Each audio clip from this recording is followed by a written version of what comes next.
मनाची कुजबुज वेदनांचे अलगुज नवा छंद नवा ध्यास शोधी नवे आकाश राखेतून मीच नवा घेतला आकार उजळून जाई पुन्हा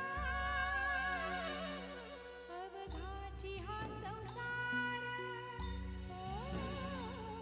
अवघाची हा संसार. आपण जर कंप्लेंट मागे घेतली तर आसावरीचं बरंचसं टेन्शन कमी होईल. तुम्ही इथून जरी मला सोडलं तरी ते गुंड मला सोडणार नाहीत. ते कधीही जीव घेऊ शकतात माझा. तू तू तिला तिच्या चुकांची जाणीव करून दे.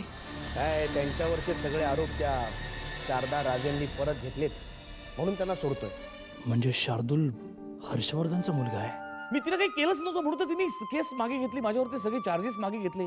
खोटं होतं सगळं. आसावरी, मी तुझी माफी मागतो. मी पुन्हा अशी चूक नाही करणार आयुष्यात कधी. वचन देतो तुला, शपथेवर सांगतो. तुझी शपथ, देवयानीची शपथ, नंदलालाची शपथ.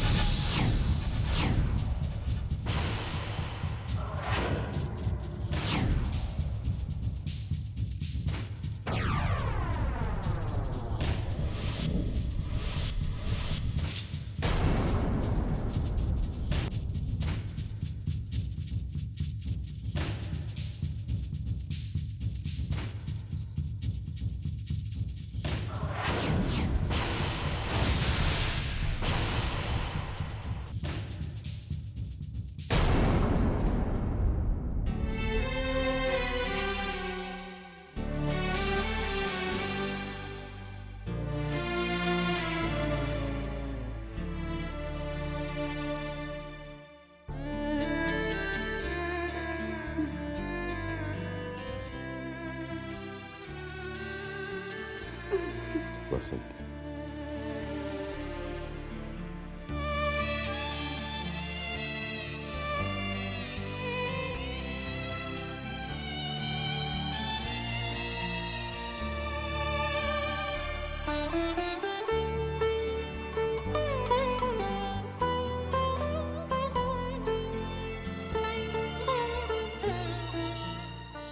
आदित्यराव, खरं तर काय बोलू, कुठल्या शब्दात माफी मागू तुमची तेच कळत नाही.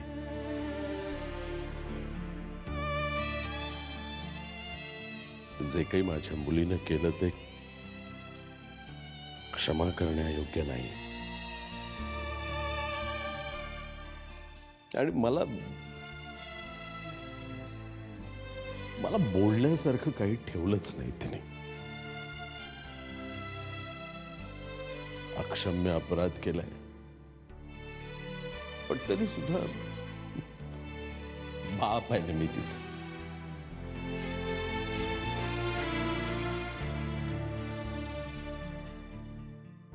एक बाप म्हणून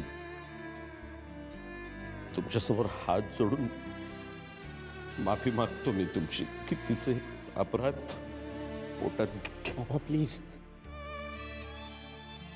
माझ्या चुकीची शिक्षा मलाच मिळायला हवी. एक शब्द बोलू नकोस नालायक कार्तिक. तुझ्यामुळे झालं हे सगळं. खरं तर तुला घरात घेतलं ना, ती चूक झाली आमची. त्या जेलमध्ये सडू द्यायला हवं होतं तुला. लाज आणलीस आम्हाला, लाज आणलीस. तोंड दाखवायची सोय राहिली नाही.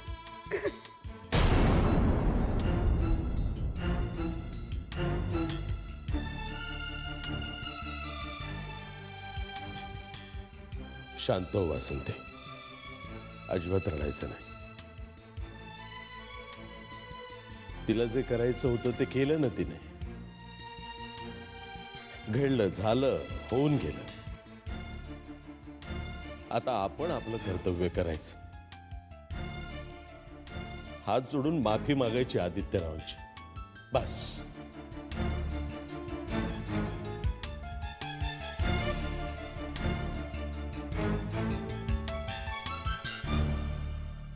आदित्य, माफी मागण्याच्या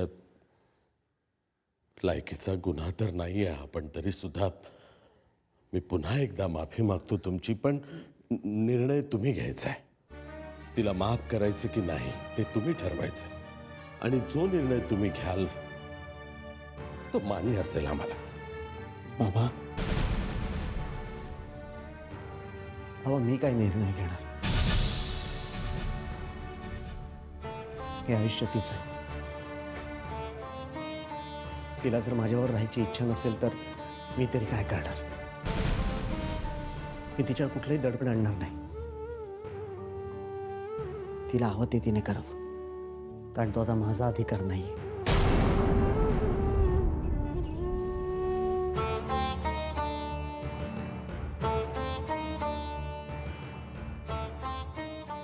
मानसी,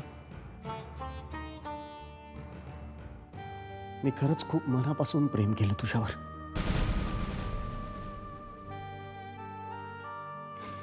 तुझं जर दुसरं कोणावरती प्रेम आहे हे जर मला आधी कळलं असतं ना, तर मी स्वतः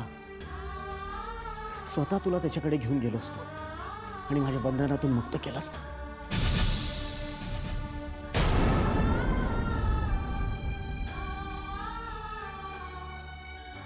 असो, आता मला हे सगळं कळलंय, तेव्हा मी तुला घरी चल असं म्हणणार नाही. तुला हवं ते तू कर. उगाच आपलं लग्न झालंय म्हणून मन मारून माझ्याबरोबर संसार करू नकोस.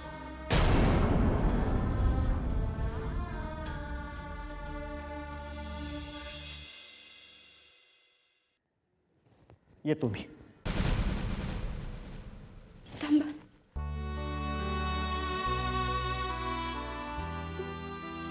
मला तुमच्याशी थोडं बोलायचं आहे. माझं ऐकून घ्या. एकदाच शेवटचं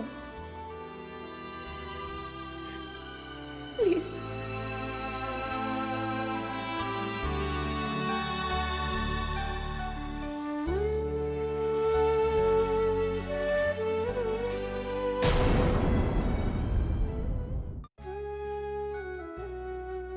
बोल, तुला काय बोलायचं माझ्याशी? सगळंच. मी आजवर जे जे केलं त्या सगळ्या चुकांची कबुली द्यायची आहे मला.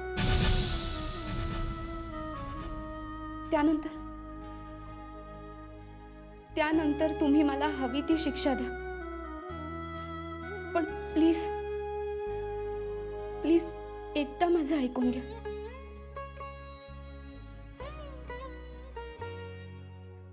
मला माहिती आहे माझ्यामुळे तुम्हाला सगळ्यांना खूप त्रास सहन करावा लागला.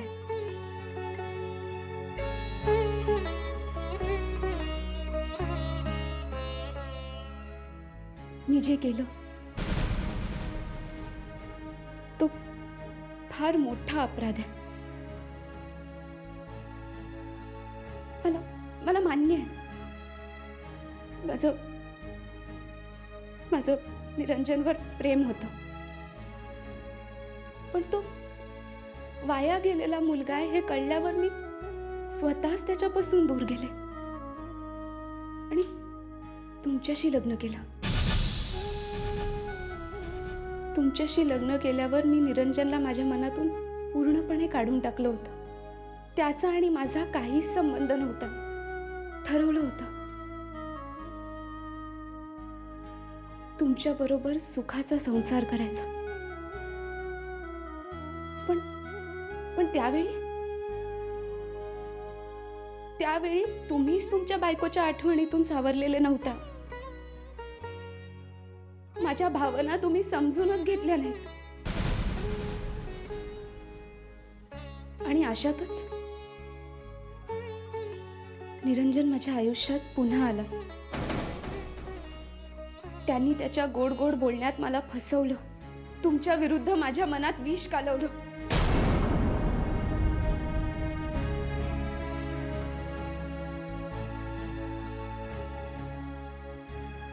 घर सोडायला मला भाग पाडलं.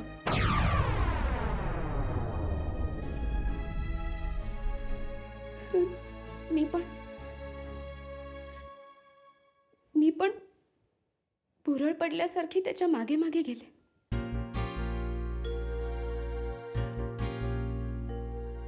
पण पण त्याचा हेतू काहीतरी वेगळाच होता.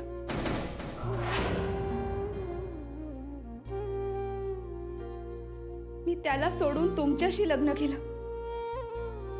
ह्या गोष्टीचा वचपा घेण्यासाठी त्यांनी हे सगळं केलं.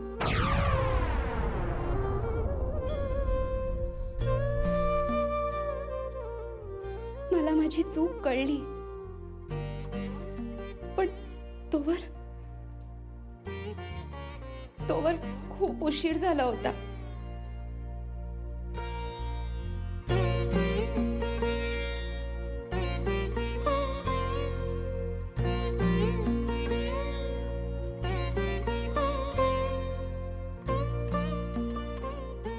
मी तुमचा विश्वासघात केलाय.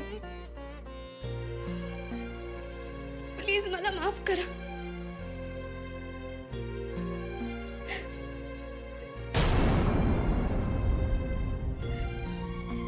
खरं सांगते, मला माझी चूक कळली आहे. मला पश्चाताप होतोय.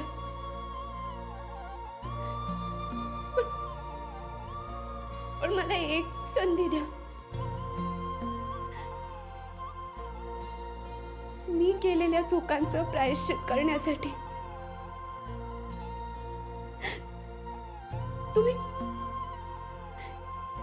तुम्ही म्हणाल ना, मी तसं वागेन, तसं करीन. पण प्लीज मला माफ करा. मला माफ करा.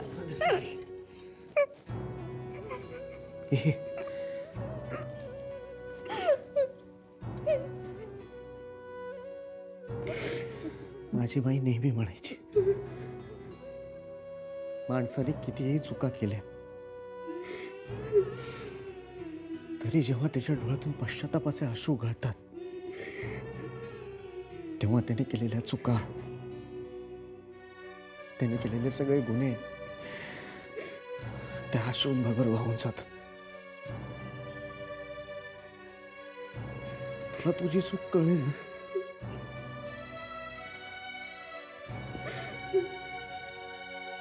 मला फक्त एवढंच हवं होतं.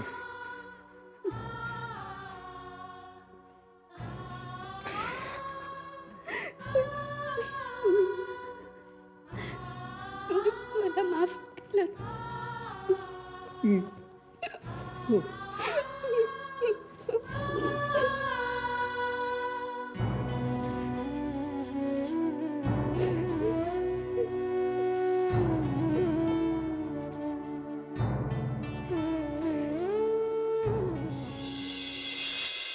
आसावरी,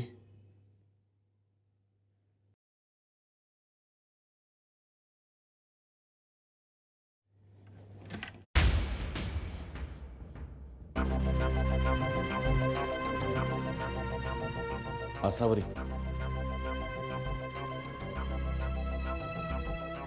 आसावरी, थँक्स. तू माफ केलंस मला.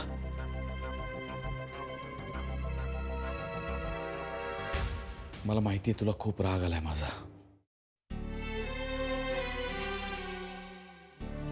विश्वास ठेव माझ्यावर. या सगळ्याचा तुला जेवढा त्रास झाला त्यापेक्षा कित्येक पटीने जास्त मला झालाय. I am sorry for that.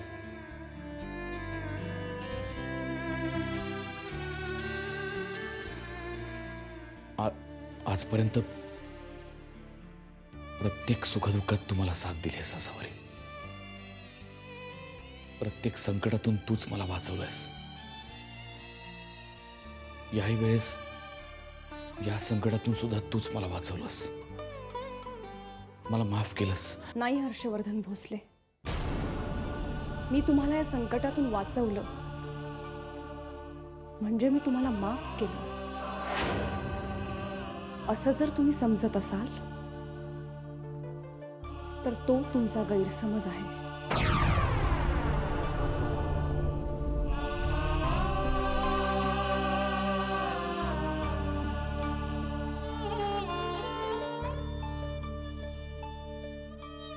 Asavari मी नाही हर्षवर्धन,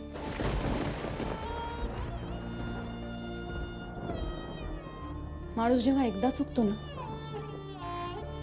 तेव्हा ती चूक असते. दुसऱ्यांदा चुकला तर योगायोग, आणि माणूस जेव्हा तिसऱ्यांदा चुकतो ना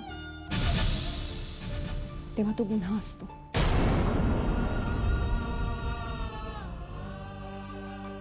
माणूस जर सारखा चुकतच राहिला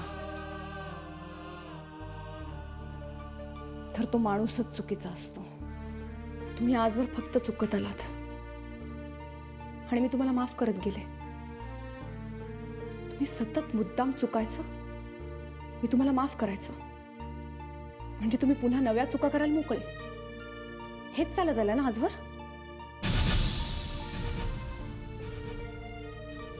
असावरी पण आता हे चालणार नाहीये. इथून पुढे हे चालणार नाहीये, कारण आता माझी सहनशक्ती पूर्णपणे संपलेली आहे. एखाद्या अजिबात गुन्हा न केलेल्या निरपराध माणसाला जेव्हा दुसऱ्याच्या गुन्ह्याची शिक्षा भोगावी लागते तेव्हा त्याला जो मानसिक त्रास होतो ना, तो त्रास भोगते मी गेले कित्येक वर्ष. तुम्ही गुन्हा करायचा आणि त्याची शिक्षा मी भोगायची. किती किती आणि काय काय माफ केलं नाही हो मी तुमचं.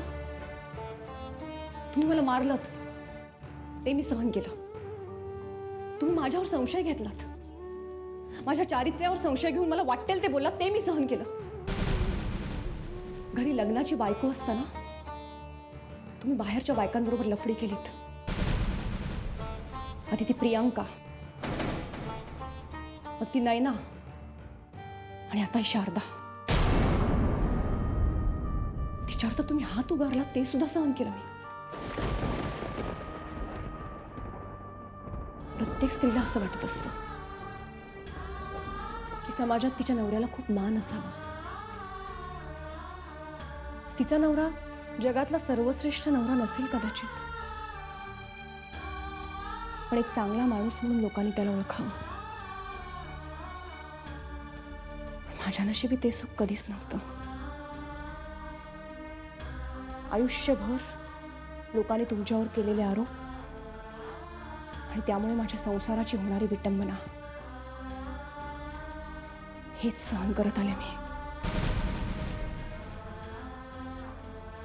गाडीला जुंपलेल्या बैलावर सुद्धा जेव्हा गरजेपेक्षा जास्त आसूड ओढले जातात ना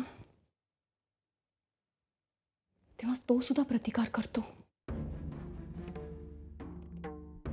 मी मात्र सगळं सहन करत आले. कधी कधी मला खरंच आश्चर्य वाटतं की इतकं का सहन केलं मी. कशासाठी? मी कमकुवत होते म्हणून का मी मूर्ख होते म्हणून? नाही हर्षवर्धन, मी हे सगळं सहन केलं कारण माझं तुमच्यावर खूप मनापासून प्रेम होतं म्हणून, कारण मला आशा होती म्हणून की एक ना एक दिवस तुम्ही सुधाराल. माझ्या बाबांनी शिकवलं होतं मला,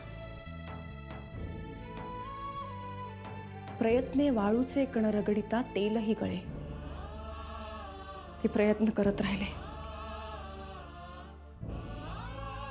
काही बदललं नाही.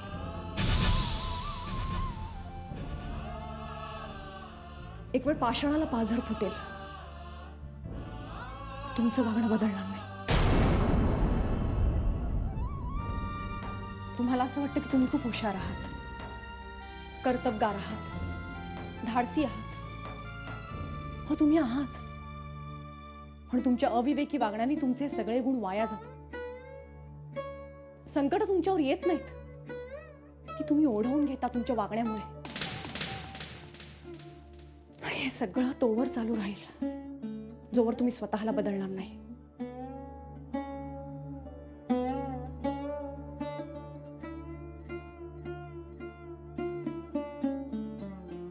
आणि तुम्हाला फक्त तुम्ही स्वतः बदलू शकता, इतर कुणीही नाही.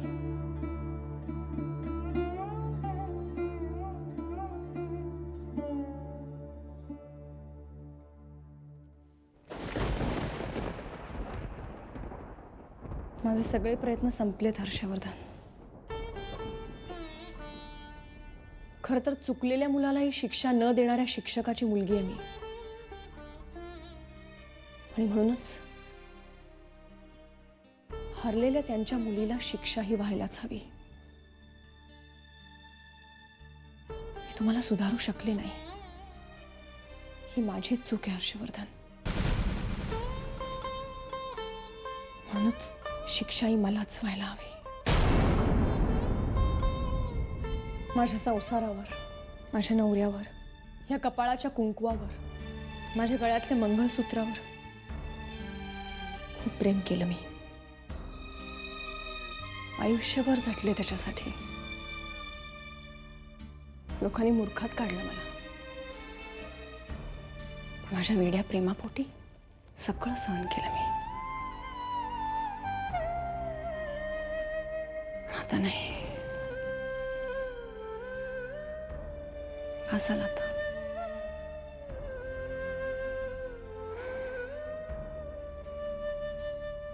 आता मी स्वतःला या सगळ्या गोष्टींपासून दूर करणार आहे. माझं प्रेम, माझा संसार, माझा नवरा,